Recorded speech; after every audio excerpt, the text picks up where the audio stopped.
Hello and welcome to the Weekly Forex Outlook at xm.com. Next week, dollar traders will keep their eyes on ISM PMI and NFP data out of the US. We'll also get Eurozone CPI inflation data, Chinese PMIs, and the Bank of Japan's summary of opinions. How will all this data impact the currency markets and the broader markets in general? I'm Maria Pachardis, and joining me to discuss all this is Senior Investment Analyst Haralambos Pissouros. So Haralambos, after the Fed decided to cut rates by 50 basis points at its latest meeting last week, the dollar initially edged lower.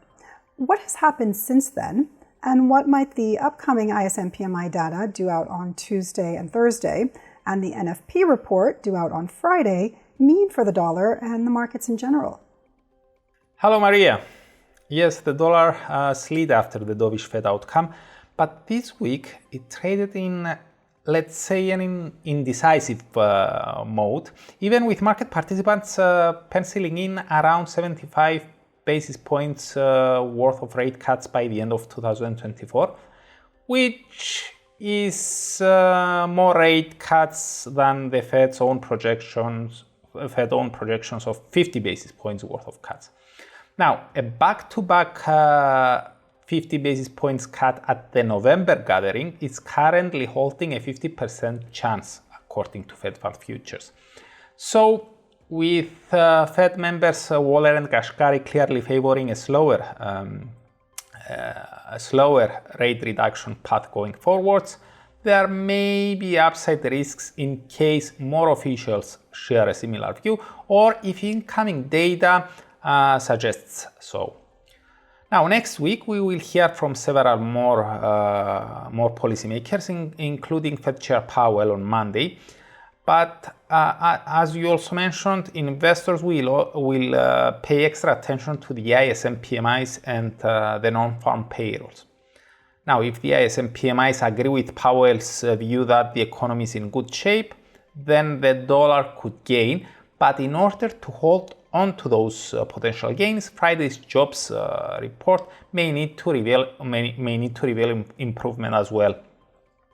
An encouraging jobs report coming on top of decent PMIs and less dovish than expected commentary by Fed policymakers could very well act as the icing on the cake of a bright week for the US dollar as investors push back their bets regarding another bold rate cut. Now, Wall Street, and I mean equities, could also cheer the potentially strong data, even if the data translates into slower rate cuts ahead.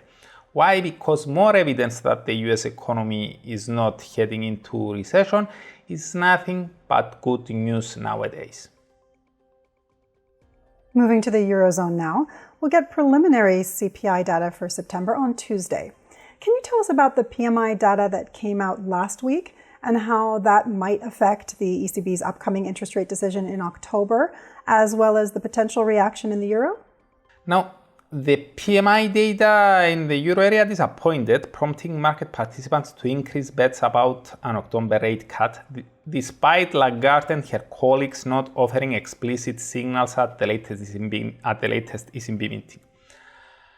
However, although the market is seeing a strong 75% chance for a rate cut at the October gathering, a Reuters report noted yesterday that the decision will be wide open as the doves will fight for a rate cut following the weak PMIs, but the hawks will argue for a pause. Thus, the CPIs may tip the scale to one or the other direction. For example, a set of numbers pointing to further slowdown in inflation could solidify investors' view that a rate cut is the wiser choice, which could prove negative for euro-dollar, especially if the US data supports the notion that there is no need for the Fed to continue with aggressive easing. And finally, turning to Asia now, we'll get official PMIs for September out of China on Monday, and the summary of opinions from the latest Bank of Japan decision on Tuesday. What should traders look out for there? Now, getting the ball rolling with China, the central bank there announced a series of stimulus measures this week to support economic activity, But judging by the market response, especially in the oil market, investors are not so enthusiastic about increasing demand in the world's top crude importer. Maybe they are still holding the view that more fiscal help is needed. Now, as for the PMIs, the composite one stood at 50.1 in August, just a tick above the boom or bust zone that separates expansion from contraction. And if we see a slip below 50 this time around, we could see further selling in oil prices, although any pullbacks in the Aussie and the Kiwi could prove short-lived, as both these risk-linked currencies now seem to be enjoying the increase in broader risk appetite evident by the rally on Wall Street. Now in Japan, the Bank of Japan's summary of opinions from the latest policy decision may provide clues or hints about whether another rate hike is possible before the turn of the year. Harlamos, thanks so much. This was the Weekly Forex Outlook here at XM.com.